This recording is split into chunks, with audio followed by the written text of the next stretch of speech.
Sufficient to understand what the motion means in terms of what's the significance of those words, but what is the fundamental clash that this motion is proposing? What is the burden of the proposition team? What is the burden of the opposition team? And where do these actually frontally collide? Right? So this is essential. You have a lot of times you will notice that that it's not as simple as that. Most theoretically it seems, yeah, the proposition supports the motion, the opposition doesn't support the motion.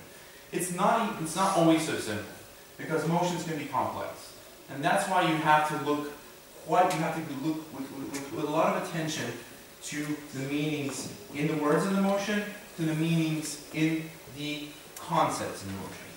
So you have to understand concepts as well. For instance, there are a lot of motions that use phrases. For instance, when you use a phrase like direct democracy, there is a specific meaning to that phrase. It's not just what democracy means, so it's direct, so it must be without anybody standing in between, just the people and power, right? It's not as simple as that. There are some implications that come from the real world, from what those concepts have meant, and what do those concepts that are used in that specific motion mean generally in the public debate. What do they generally mean to people? Those are things that are important, right? So when we're looking at understanding what motions are about, we have to take into consideration what people in general perceive by the concepts that we look at. Because it's not just a matter of interpretation. Debate is supposed to be about having a public debate, about debating in front of an audience that has some sort of common understanding of issues that we debate in the world. And that common understanding, the common understanding that exists in the world about a specific topic or about a specific concept, is probably what we should be using. Right? So if you're going to be a good prop team, building a good prop case, you will look at the meanings that are most commonly understood within the general public debate in the world. That's what you're going to have to look at. So it's not just about, do I understand what this word means? It's not just about, oh, I can associate some meaning to this phrase and work it to my advantage or something like that. If you want to have a good definition, if you want to have a good understanding, you have to look at those specific meanings that exist. Right. And that's what helps you realize what the clash is. Because ultimately, a lot of the concepts that exist within motions, like direct democracy, have a certain amount of clash associated to them already, right? Have a certain amount of weighing on the positive side and weighing on the negative side associated with those concepts. So when you understand the concepts that are available in the motion, when you understand the words, when you understand the notions available in the motion, you already have a glimpse at what the clash of ideas is going to be in that debate. And it's crucially important to go through this process. Right? And beyond this very basic understanding, you also have the second part, which is burden. As in, what is necessary and what is sufficient for me to prove in order to win this debate from the perspective of the proposition team? Because there might be things that are necessary but are not sufficient. There might be things that are obvious and therefore are not necessary. There might be things that are besides the point and are not, from this point of view, necessary to prove in the debate. To use the familiar example of direct democracy, if you're going to come up and say how, generally speaking, local government is really much closer to the people than national government, and you're going to make a big argument about that. That's not necessary, neither is it sufficient. It can be tangent to what you're trying to do, but it's not necessary or sufficient. Like, this is something that is extremely important in building cases, and this is something that evades a lot of teams a lot of times. For you to realize, look, the clash, because when you realize that the clash is centered around one concept, around two concepts, around three perhaps, it's complex motion, you have to realize that the burden lies with those essential concepts that are in the debate, not with something else. So not to derail from what the debate is about. As a prop team, it's not your job to make a good point in general. It's not your job to have smart arguments in general about something that's around the meaning of the motion. Your job is to have persuasive arguments that fulfill the burden, that prove your specific motion. Right? Which means, if you don't do that, and if you just come up with smart arguments, you don't look at the burden, what will happen is that the opposition team will come up and say, this is not topical, this is not referring to the motion, we don't care about this argument, we agree with these arguments.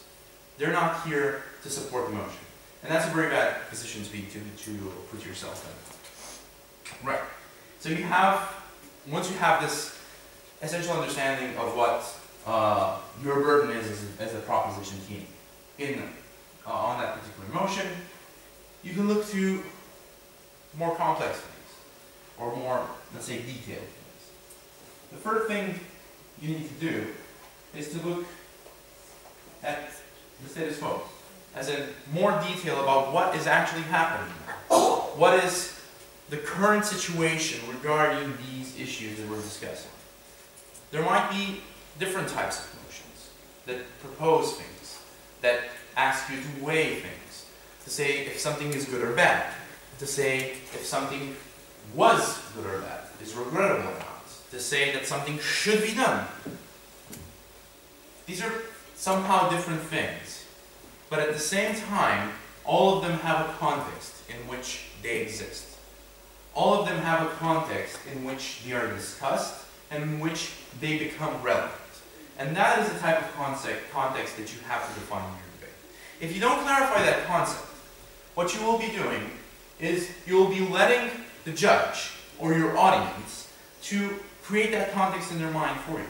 That's not something that you're supposed to do as a judge. You're supposed to be given that sort of framing from the teams that are debating in front of you. But if you do allow that liberty to your audience, then you might have to lose. You want to be in control of the specific debate. Therefore, it's your crucial duty to define the status quo, to define the context. And this is not just some sort of descriptive work. It's not just, I'm going to say what people are saying, what's happened, just give you a little bit of information on the topic. What you have to do is to intertwine the concept that we've been working with so far. Right? You have some understanding of the motion, you have a fundamental understanding of the burdens that are set forth in that motion, and you have the context. In a lot of ways, these are fundamentally linked. In a lot of ways, they come from one another. Because when you have a context, what you want to show is, look, this is the context we live in. And within this context, it is evident that this is the fundamental clash here. This is the fundamental value which we're trying to develop, or we're trying to reach. So essentially, what your status quo and your burden are getting you to is something that is your fundamental stance, which is the result, essentially, of all this exploring work that you've been doing, looking at all these things. You reach a conclusion. Your conclusion is, we as a team stand for something. We believe in something, we think some things are good, we think some things are bad. And this is what we're proposing. Or this is what we're actually saying. This is what we're maintaining. Right? This is crucially important. A lot of the times, we've been seeing teams that don't do this, that don't have a clear perspective of what they do believe and don't believe in, of course, in the role play of the debate, not necessarily in real life. But in the role play of the debate, it is essential to have opinions defined.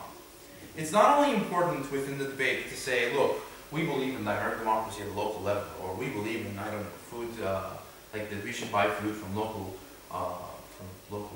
producers or something like that. Not just these like very restricted affirmations that are in motion, but it's sort of as a team, your case, your stance on these issues has some implications. It has some implications on a principial level, it has some implications on a practical level. So you have to show, if you're going to be persuasive, that you're coherent and that you will stand by those things. So you have to have a clear set of things that you agree with and don't agree with. To give an example, on the direct democracy motion, you need to have an answer on, do you think direct democracy should exist at a national level as well? You need to know, as a prop team, the judge will need to know, what is your stance on that? Do you think it's just for the local level? That's your burden, but what do you think? Because if you don't know what you think, then you give the other team, you give the opposition the chance to say, but we think this, and this is how we frame the debate. But what you want to do is to come from the start and eliminate any potential holes in the case. You want to come up and say, these are our beliefs about the issue, broadly speaking. This is how we believe. We believe that there shouldn't be direct democracy at a national level. We think that it is not ready for that at this point. And this is why we think at a local level there should be direct democracy, right? So you need to have a defined opinion. If you don't have that defined opinion, then you will be subject to attack. And your case will be much, much, much less persuasive. There is obviously some logic into how we look at motions, into how we understand motions. That logic is quite simple, and I will try to convey it in a simple manner. Probably there are a number of types of debates that you can have. There are debates that focus on you proposing something, proposing a change, implementing a policy to some extent, or at least proposing some sort of change. There are motions that simply want you to weigh in values, to say X is better than Y, or X is more valuable than Y. Also, there are motions that ask you to talk about the past, to say this was regrettable, this wasn't regrettable, this was great. There are different ways, of course, of tackling these different types of emotions. The first type of motion, which is like we're going to change something, is probably the simplest type of motion that you can tackle, because it has like there's a very logical structure that you have to look at. Like when we're discussing change, when you're discussing we're going to do something, of course you do all those things that we've already said before. But there are some fundamental questions that you need to respond to. Firstly, what is the problem? Like, if you're going to change something, there needs to be a problem that you're solving. There needs to be something that is not right in order for you to promote change in any way. So you need to have a problem that's clear. That problem can be very different depending on what type of change you have. It can be a problem like people are dying and we need to do something about that. It can be a serious, very imminent problem, but it can also be the type of problem that is more subtle. It can be a problem of the sorts, things aren't as fair as they should be. But you need to pinpoint it specifically. You need to pinpoint it to the specific issue that you're discussing. Right, and if there's a problem, obviously the obvious implication is, well, our policy is going to be the solution to this problem. But it's more complex than that, a little bit more complex than that. Your answer has to be, firstly, right, how do we solve the problem? But also, who solves the problem? A lot of the times, the motions that you have will imply somebody or something being the agent that solves the problem. For instance, you have motions that say, this House believes that the state should do something. or this House believes that the United Nations should do something. And therefore you're giving a specific person, a specific entity that's going to solve it. So, you have to answer who is going to solve the problem, and evidently how, and then evidently why. As in, you have to tell us, you have to figure out who's the best agent to solve the problem. You have to figure out how the problem is solved, preferably by your proposition policy, and then explain why that is a good idea, why that policy actually solves your given problem. And this is essentially where your debate starts, where you add the rest of your arguments that are going to be this big chunk of why that you're trying to show. But it's important to have this logical structure in mind, because it needs to be clear what is the problem you're trying to solve. Like if you come into a debate proposing a change, but you don't have a clear problem, you don't know what you're solving, or you seem to have like many problems, but it's not clear which of them is the most important. And then the debate becomes messy. Then you're not on firm ground, you're not in control of the debate. You have to be, as a prop team, you have to dominate that debate from the point of what is being discussed. This is the main privilege you get, because you get to speak first, because you get to open and close the debate, because you get the opportunity to set the grounds. You have to have these things very well set in stone. And when you do that, you drive things, and you force the opposition to adapt to your possibilities. As a prop team, you have these advantages, but as an op team, you have the great advantage that you have the chance to pick on someone else to make yourself look good, right? You have that chance of, even if my constructed material is not as clear, is not as robust as the proposition material, or as it could be, as an opposition team, I still have the chance to make the proposition look bad. So if the proposition doesn't make things clear, if the proposition doesn't define the ground well, doesn't explain the relevance of the things in the status quo to that specific motion, to the specific concept there, if there's not a clear logical structure, then it's very easy for the opposition to just make that look bad and run with that. So you have to take this advantage and really put it to fruition. Okay. After you've done all this, obviously there are some, basic things that I think a lot of you already probably do when you build cases. The first thing is brainstorm for arguments.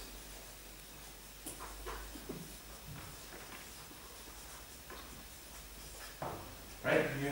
You need to come up with a lot of ideas. You need to come up with as many possible potential ideas as you can for why your policy or why your value is the most important value, or the value that should be promoted. But this is a simple one. Everyone can come up with ideas. The second part of this is filtering these ideas. And how do you filter? Any ideas from you guys? How should you filter these ideas that you come up with? You see which ones actually apply to the context that apply to the group. So you see which ones apply to the context. Okay, fair enough. Yeah. What else? Anything else? See which ones. I was going to say, although you can also group them into categories. Yeah, but before you group them, it's true. We're going to have to group them. But you're also going to have to filter them even before you're grouping. You see which one is really important.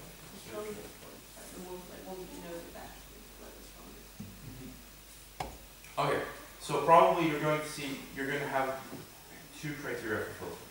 You're going to have to see which apply, like which don't fit in the context, which are besides the point, and also which are weak. like which are bad points. Because if you see if something's just not a good point, then you probably shouldn't use it. And this is important again, and might seem like, you know, obviously you eliminate the weak points, but it's not that obvious. Like in practice, a lot of people still keep the weak points because, you know, maybe it gives me some points to actually, you know, I'm just going to say this, it's just going to take me 20 seconds. But actually the filtering process is really important. And sometimes you have to have the courage to cut down on the points that are weak and to figure out which of them apply. Before this, after this filtering process, obviously you need to have that group. You need to have that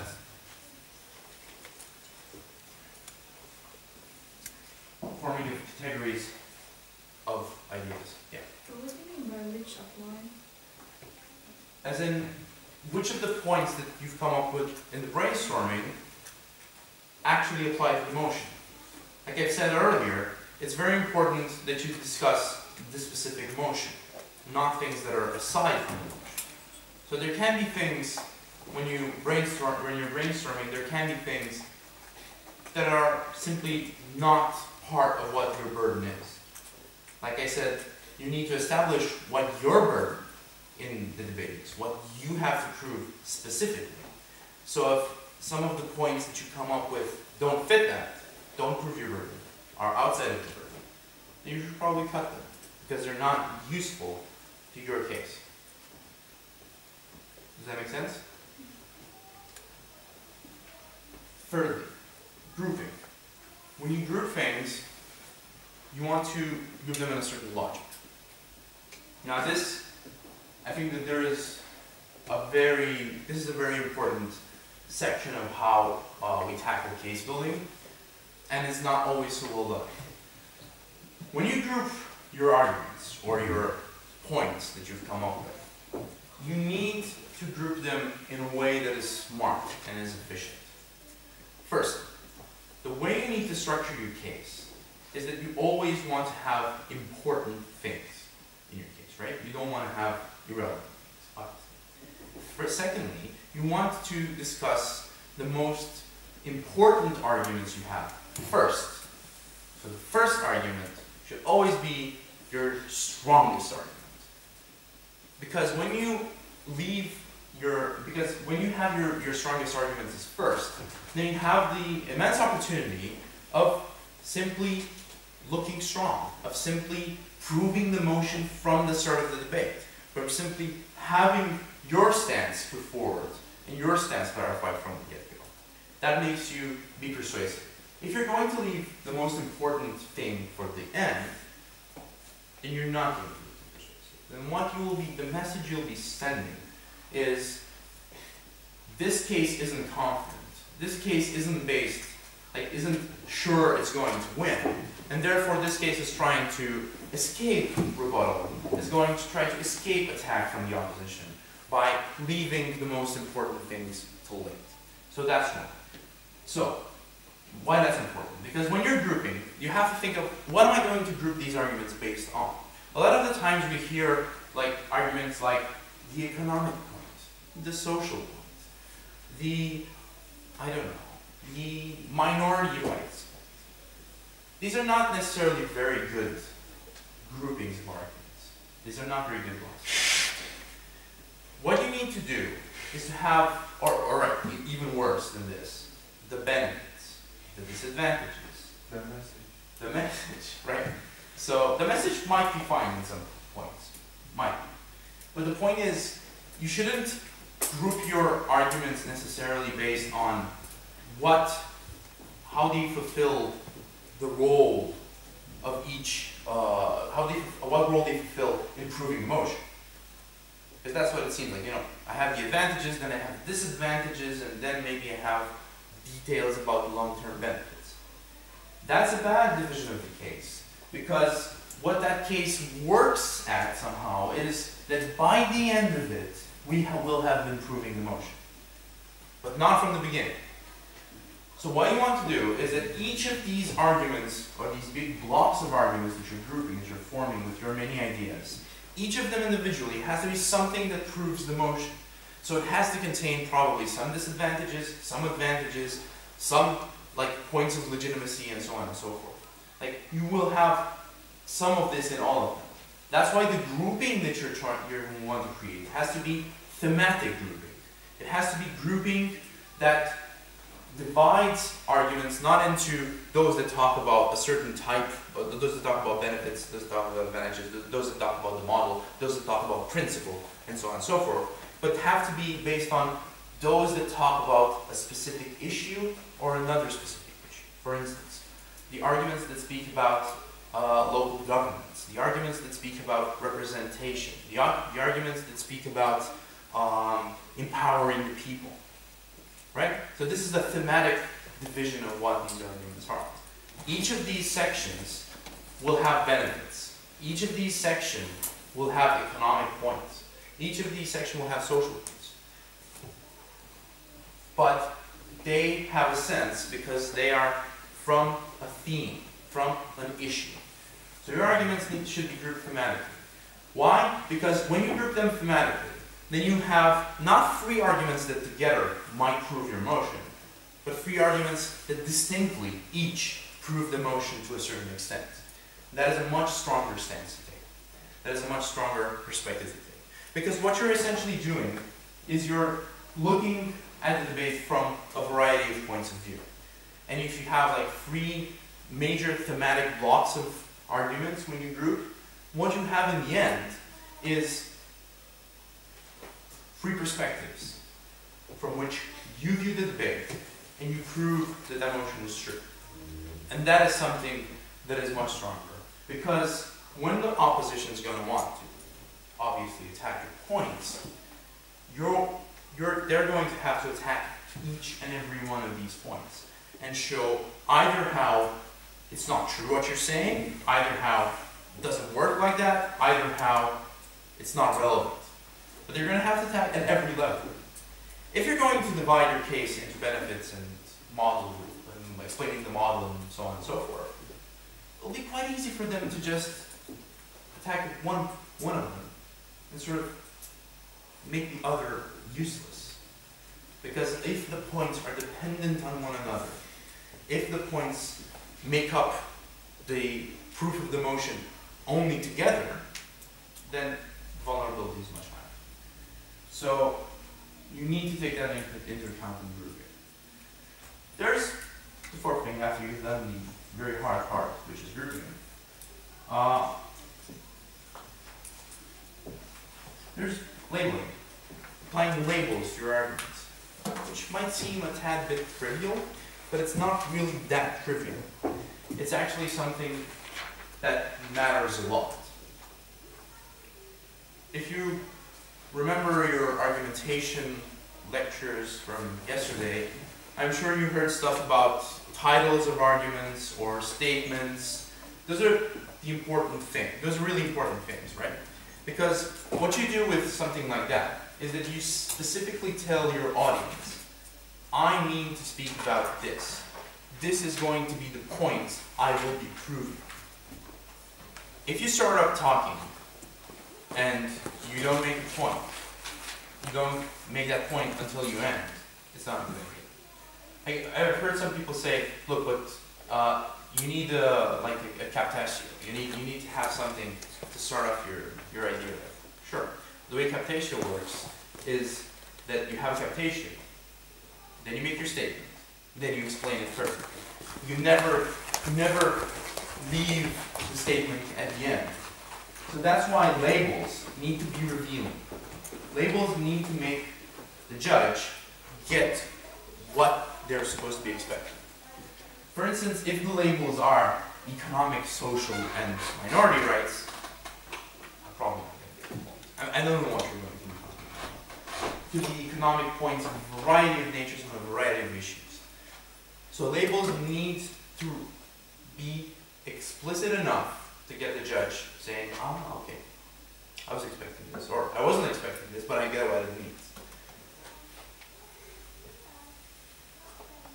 So you need to pay attention to labels, and labels need to be properly represented in the labels, and they will come. All right, questions so far about this or other issues that have been you found difficult in practice building that you feel related to things that were not clear? Everything you need to sense of that.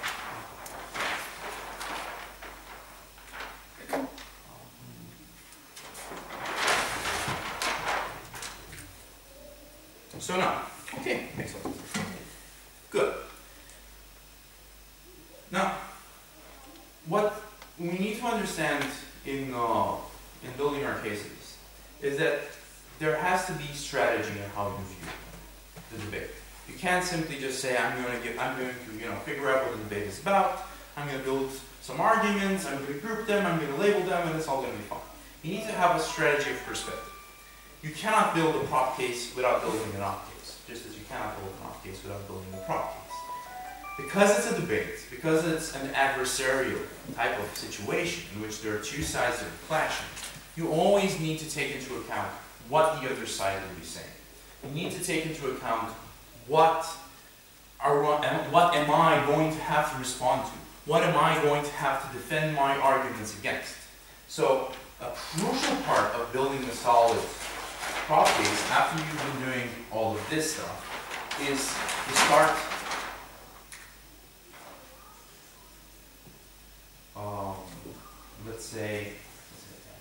let's say challenge.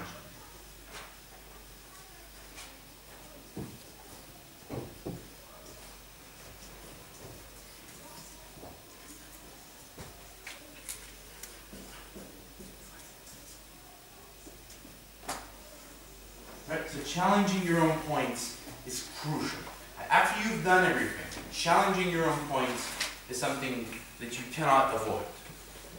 You have to try to start proving why your case isn't true, what the opposite is going to come up with, how they're going to demolish your arguments, and then think of responses. And this is essentially how you deepen your analysis. This is how you deepen your points. Because you realize what the problems in those points are, and then you realize what can be answered to them. Challenging is crucial, but challenging your points is also not sufficient. You have to think. You have to think like an author.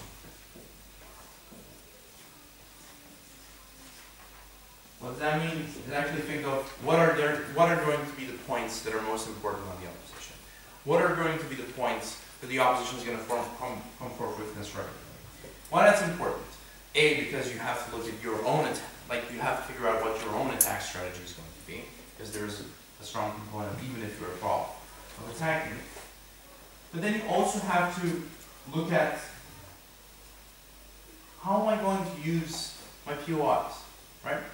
A lot of people just treat POIs, for instance, as a part of, I'm just in the debate and I'll see if someone says something silly in the debate, I'm just going to stand up and say that's not true, or why are you saying that? Some random pleasantry like that. But what you should be doing is you should be thinking strategically about POIs too.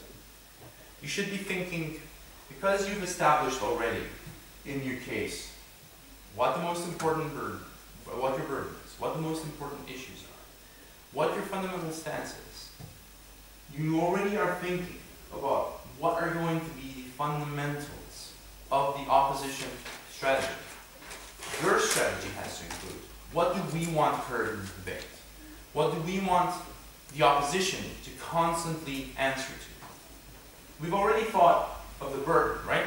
So we know what their burden is supposed to be. We know what we think their burden is supposed to be. So that is something that you need to include in your case book. Like what type of POIs are you going to be using to try to destabilize the other side and to put your arguments in value? So POIs need to be included in this strategy. POIs are not devoid from the case. They stem from what you have created in terms of your own substantive and from what you are expecting the other side to come up with. That's why they're crucially important, right? So it's important when you go into the debate to think about having solid argumentation and having a solid strategy. You always need to know, you always need to come back to the burden. You have established that that something is your burden and that that's what you need to prove. Always make it so your arguments, your POIs, every single minute of your speech, you're coming back to that burden and how you're fulfilling it and how you are essentially proving the motion with what you're saying, with what you're doing. That has to be your main objective. And you have to have that objective in mind. The objective in the debate is not to create random clash. It's not to create random opposition to one team. It's not to contradict each other on every issue. But the point of the debate is that each side has something to prove which they need to figure out and be explicit about. And when they have that something to prove, they need to constantly come back to that. They need to constantly use that as a stepping stone, as a criteria for everything that you're doing. So if you can answer, like when you're speaking or when you're building your case, when you're looking at any argument, you have to answer the question, how does this fulfill my burden? How does this help me prove my point? And if the answer is it doesn't, then it's probably you're not in the right place. You need to have an answer to how does this prove my point. The same thing, and I think this is also important. It's not only about building your case, but it's about how you look at a case that's being built faulty. Like if you look at the opposition and you see that the same thing, they're not fulfilling their burden. You need to be able to identify that. And if they're not fulfilling their burden, if they're not linking what they're saying to what they need to prove, you have to point that out. And you have to be prepared for that. You have to be prepared for the ways that they probably won't fulfill their burden and the ways in which it might derail from the debate. Right. Okay. Questions? Yeah. I'm sorry, but what are the POIs? POIs. Okay, sorry. Points of information. That means like interventions when you stand up during the speech and make an intervention within the speech. Shouldn't we think like an opposition and try to rebut our points when you do the filtering? Like to know what are the theses to rebut? Like Yeah, you do that to some extent, but the question is, and there are two questions here. The first one is, you have small points and you want to see which of them are weak, and you filter them out. And yes, you do try to rebut them then. But you also have to do that process when your case is finished. You know, when you've already chosen the best points, you've already chosen the type of shape you want to give to your arguments. And even then, when it's all ready and it all looks nice, you should come back and say, okay, now let's see how we can demolish this case. Now let's see how we can attack this case. And how we're going to respond to that. Because it's not going to be, you're never going to have bulletproof arguments, right? And if you do, like, good for you. It's probably the case that even after filtering, you're still going to have stuff to say against your case. Does the UP have to agree with our problems that we identified in the beginning? And No, if it they doesn't. don't, like, what do we do? No, now look, none of this is technically binding for anyone, right? This is not, the World Schools format is not a format that based itself on technically binding bits. The problem is set in stone, the definition is set in stone. These are things that are all debatable, so the opposition team can challenge whatever you've said about the problem. However, if your problem is a real problem, and if your problem solves, or if your measure actually solves that problem, then the op doesn't have much to say against it. It can't simply say, we don't agree with this problem, we want to talk about a different problem. Right? Because if it's real, then it has to be debated. If it's something that's relevant, then it has to be debated. So Yeah, that is how you relate to problems. Also, if you come up with a problem that is not the whole picture, then it's not sufficient, right? So if you use a prop, you can't restrict what you're talking about. You can't say, well, we think that this measure solves this problem, and we're going to ignore the effects it has on other things. The opposition is free to say, we don't think the measure is good because it affects this whole other bundle of issues, right? So you can't just concentrate on one issue. You have to view the debate comprehensively. Yeah, what if we say that, in our opinion, the problem? The only problem that, for example, would not need, but like would make sense to solve is X, and we prove that, and by this way we limit. If you prove it, then you're fine, but you have to prove it. Well, You can't just, asserting it is not going to prove it. So if there's somehow reasoning behind why X is the only important issue, sure, that's fine. But the point is, don't expect the judge at the end of the day to say, oh yes, they said X is the only problem, therefore the debate should have been about X. I'm sorry, you lose, opposition. That's not going to happen. So if opposition comes up and says, no, we think Y and Z are also really important problems, and you present a persuasive case for why that is true, the judge might say, yeah, that was persuasive. Y and Z are also problems. I think it's required you should only identify one key problem. If you have lots, then it becomes, a lot less. Right. You have to identify the key problem. But the key problem can be something complex. It doesn't have to be something simple. So a problem can encompass many issues. Also, it's your duty to find that problem which is most important, and also which is most important relating to proposal that you have in your case, right? And if you don't do that properly, then you're subject to attack by the other team. Like, this is your duty, to find the problem which is most relevant. That is not to say that any problem you find will be the problem that everyone debates. It's your duty to identify a problem. But then again, let me be very clear. There are no technically binding things. It's not as if in a debate, if you don't say the problem is this, oh my God, you have not fulfilled your role. It's just a logical structure that probably makes sense to follow when you have to propose something. Because when you're proposing a change, you probably want to solve a problem. But if the motion, for instance, doesn't ask you to propose a change, it just asks you to weigh in two values, then you don't necessarily need to speak about a problem that you need to solve. Then you can simply say why values are good. You can simply say, have constructive arguments about why that certain concept is good or is justified. You don't always have to talk about a problem. You only have to talk about a problem when, logically speaking, there should be a problem. And that is when there is a proposal to change something, a policy proposal. Yeah.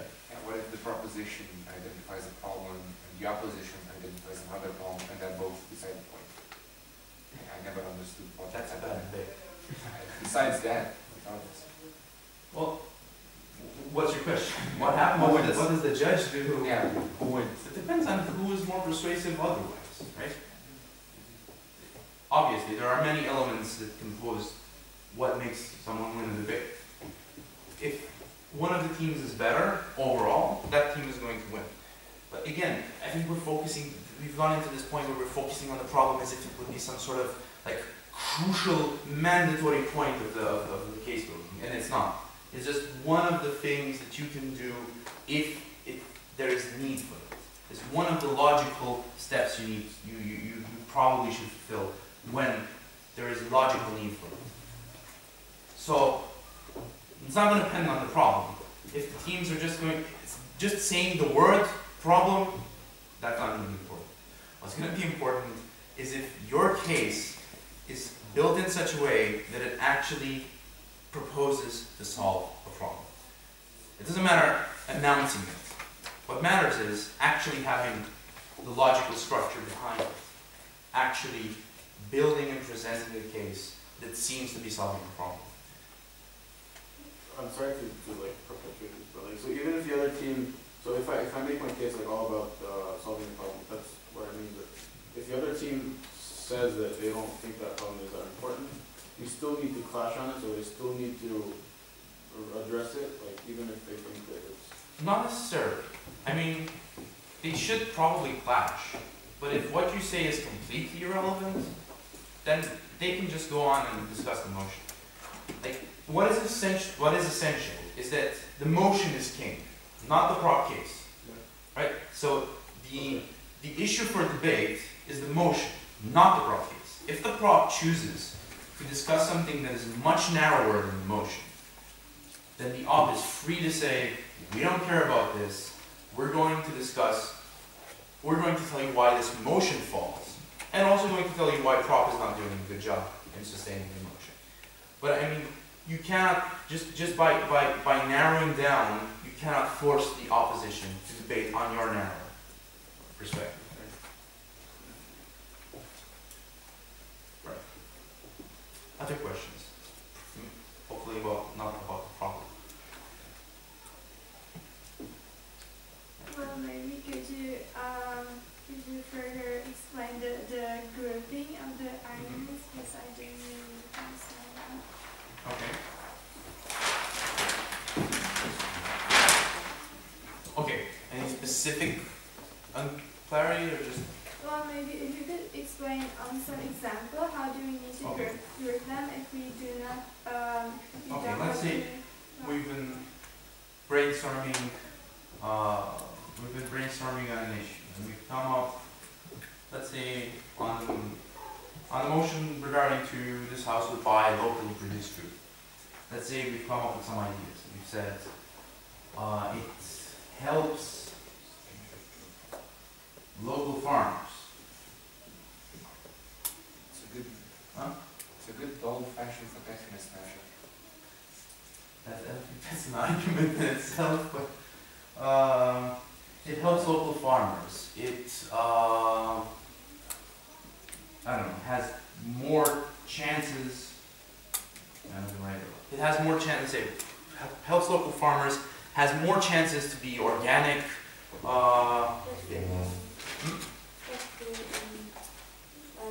knowledge. Less. Oh yeah. Okay. Yeah. So the pollutes less because there's less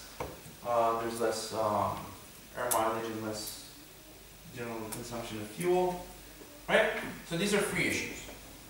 We probably would have more, but let's take these free. These free discuss about 3 different issues. Helping local farmers probably fits in to more of a human level economic perspective.